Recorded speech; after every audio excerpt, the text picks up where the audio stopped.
ఏ, సామాన్య భేదము డి, రెండు ఇచ్చినారు.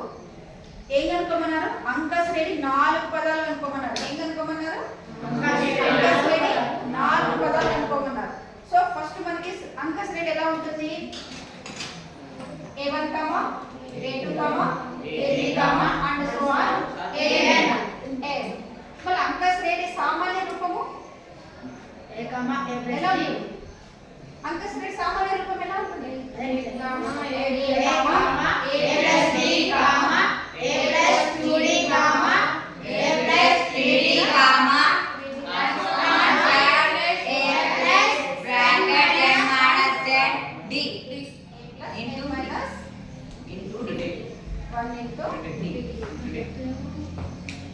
సో ఇదేమి అంక శ్రేణి సామాన్య రూపం. అవునా? మనకి ఇక్కడ ఏమి ఇచ్చినారు?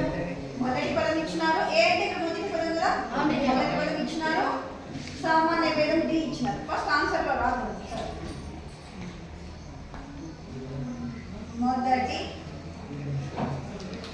పదము, మొదటి పదం ఏమి? ఏ. ఎంత ఇచ్చినారు? 10. సామాన్య భేదం, సామాన్య భేదం ఏమి ఇచ్చినారు? డి. డి ఎంత? 10 ఇచ్చినారు. అవునా? సో మనం ఏం కనుక్కోవాలి? అంక శ్రేణి యొక్క 4 పదాలు కనుక్కోవాలి. ఏం కనుక్కోవాలి? అంక శ్రేణి యొక్క 4 పదాలు కనుక్కోవాలి. సో 4 పదాలు రావాలంటే ఇక్కడ ఏమి చూడండి, 4 పదాలు అన్నారు కదా, 4s ఇదే కదా వచ్చింది మనకి. అవునా? అంటే మీకు అనుకోవచ్చునా? ఒకటే పదం ఏమి? ఏ అన్నా ఏమన్నా ఒకటే. ఏముంది అక్కడ? ఏనే వచ్చింది. అవునా? అప్పుడు ఏమవుతుంది? ఏమవుతుంది? ఏ అంటే ఏమవుతుంది? 10. Next A2. A2 అంటే ఏముంది? A ప్లస్ B ఉంది. ఏ అంటే ఎంత? 10.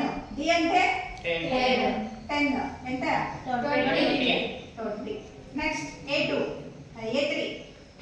A ప్లస్ 2D కదా. ఏ అంటే 10 ప్లస్ D 2 ఉంది కాబట్టి 2. ఇక్కడ ఇంటూ ఉన్నట్టు 2 తర్వాత ఏం లేదు కాబట్టి. సో D అంటే 10. అవునా? 10. ఇది చూడండి, 10 ప్లస్ రెండు పదుల 10 ప్లస్ 20 30. ఓకే. నెక్స్ట్ ఎంతవరకు అనుకోమన్నారు?